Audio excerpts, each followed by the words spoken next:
पशुपति व्रत करने वाले लोग, मेरे बहन, मेरे भाई लोग, बच्चे स्मरण में रहे कि जिस दिन आप पशुपति व्रत उठाएं, सुबह के समय पर जो थाली पूजन की लेकर जाए। पशुपति नाथ के 5 व्रत होते हैं, छठा नहीं होता। कितने होते हैं? 5। पहले व्रत में थाली लेकर जब सुबह के समय पूजन करने मंदिर जाएं, अभिषेक पूजन कर कर बाबा से विनती कर कर आए, वही थाली में सामान उतना लेकर जाना कि शाम की पूजन भी हो जाए।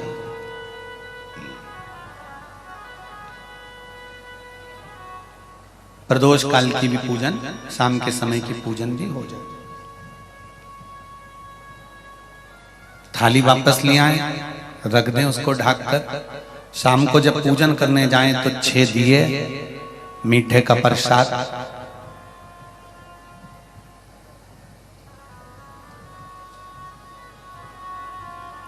पति पत्नी अगर दोनों पशुपति व्रत कर रहे हैं तो दोनों की थाली अलग जाना चाहिए, दोनों का प्रसाद अलग जाना चाहिए। कढ़ाई में से प्रसाद के 2 हिस्से नहीं होना चाहिए। कई माताएं बड़ी चतुर होती है कि 2 थाली लगना है, पति भी पशुपति व्रत कर रहे हैं तो अपन हलवा बना लेते हैं सीधा, आधा इनके काम आ जाएगा, आधा हमारे काम आ जाएगा। मतलब पहले ही कढ़ैया में 2 हिस्से होगा तो वो प्रसाद स्वीकार नहीं होगा। विशेष ध्यान रखना।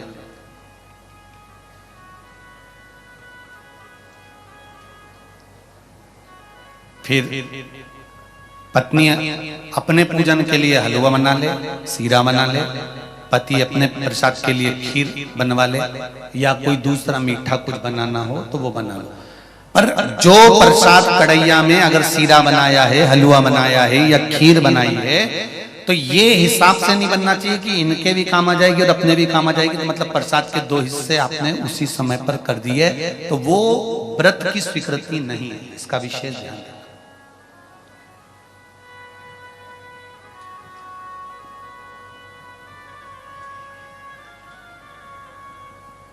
पशुपति व्रत सुबह जो थाली लेकर गए हो, शाम को वही थाली जाती है, 6 दिए जाते हैं, प्रसाद जाता है, पूजन होती है। शाम को प्रसाद के 3 हिस्से हो जाते हैं, 3 हिस्से होकर 5 दिए मंदिर में लगाए जाते हैं।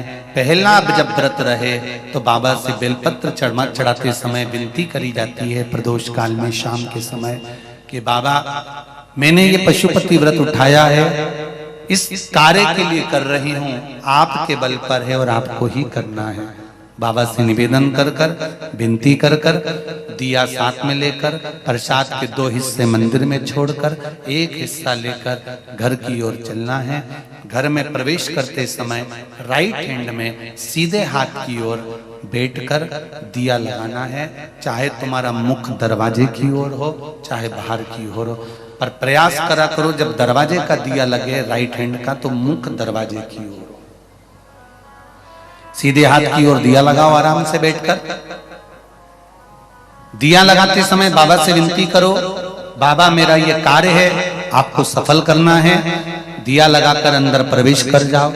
भोजन करने से पहले जो प्रसाद आप 1 हिस्सा लेकर आए हो वो प्रसाद का हिस्सा पूरा खाइए, उसमें से किसी को देना नहीं है। केवल आप व्रत कर रही हैं तो उसका हिस्सा आपको ही। भोजन के पहले उस मीठे का प्रसाद खाओ। इसके बाद में जो भी घर में भोजन बना हो उसको प्रेम से आनंद के साथ पाइए और बाबा का व्रत करो। 5वां व्रत अगर बीच में कोई रजस्वला धर्म आ जाए, कोई काम आ जाए तो उपास तो करना पड़ेगा। एक समय फलहार करो, एक समय भोजन करो, व्रत करो, पर पूजन भले मत करो। तो वो व्रत गिनती में नहीं आएगा। गिनती में वही व्रत आएगा जो आपने शिव मंदिर में जाकर पूजन करी है। पशुपति नाथ का व्रत वैसे तो मंदिर के अंदर ही करना चाहिए, मंदिर पर ही होना चाहिए। पर साउथ में, दक्षिण में अगर मंदिर के अंदर नहीं जाने देते तो बेलपत्री के वृक्ष के नीचे करें। बेलपत्री के वृक्ष के नीचे भी नहीं करने देते तो फिर घर में करें। पर एक बात का स्मरण रहे घर में करने पर उतना फल नहीं मिलता जितना मंदिर में जाकर करने पर प्राप्त होता है। ध्यान रखना, मंदिर में जाकर जब 5वां व्रत पूर्ण हो, बीच में अगर गैप दिया जाए तो 5वां जो व्रत होगा आपका, उस 5वें व्रत में भगवान को कुछ भी पूजन करने के बाद 108 चीजें, या तो बेलपत्र या पंखड़ी फूल की या चावल का दाना, मूंग का दाना, जो भी आप बाबा को समर्पित कर सकते हो, कुछ बाबा को 108 दाने समर्पित कर दो, या बेलपत्र समर्पित कर दो, या पुष्प समर्पित कर दो। श्रीफल 11 रुपए रखकर बाबा को विनय करो, बाबा आज मेरा व्रत पूर्ण हो रहा है, आप मनोकामना पूर्ण करना। जी, अगर दिल से पशुपति व्रत करा है तो ये निश्चित है 5 व्रत तक इंतजार नहीं करना पड़ेगा, 2-3 व्रत में ही मेरा बाबा कार्य पूर्ण कर दे। और आप में भी कितने लोग बैठे हैं जिन्होंने पशुपति व्रत करे होंगे और बाबा ने सुनी होगी, ये निश्चित है। हाथ उठाओ जिन जिन की बाबा ने पशुपति व्रत में सुनी है। ये देखो ढेर लगा है, चारों पंडाल में आप देख सकते हो लोगों के भाव हृदय। बैठिए, कर लो। पशुपति व्रत का वो बल है।